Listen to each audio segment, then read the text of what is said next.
Since Donald Trump has been crowned king of the Republican Party, then who's the queen? I mean, it's not Melania. She doesn't even seem to like him. So I guess it must be this jaunty little stalker. I mean, isn't it clear that it's their party, Donald Trump and Marjorie Q. Greene's? They rule it. They own it. Of course, a queen, Marjorie Q., makes perfect sense.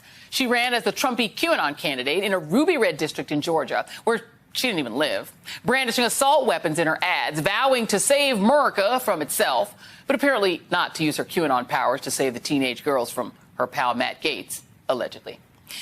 The other place, now Marjorie Q. Greene, is a person you should absolutely not listen to, like ever.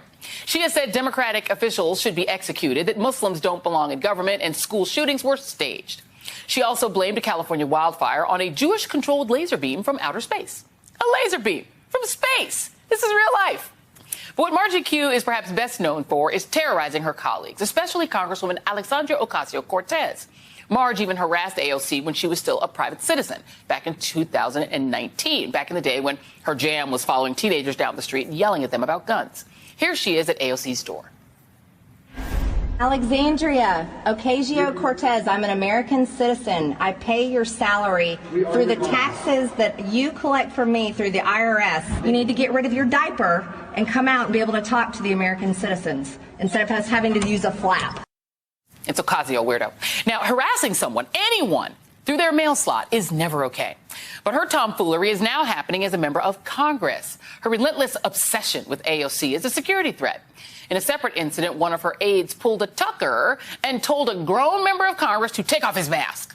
Meanwhile, Marjorie Q. is benefiting off of all this behavior, fundraising off of these antics. But the fact that Puppet Kevin and his new sidekick, finger puppet Elise Stefanik, will never do anything about this bully wreaking havoc on the Hill tells you everything you need to know about these these once sacred halls of Congress.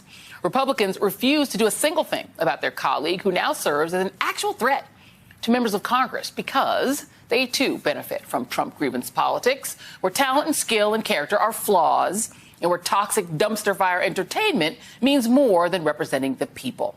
And that is why the Republican Party bowing down to its ratchet king and queen is indeed the absolute worst.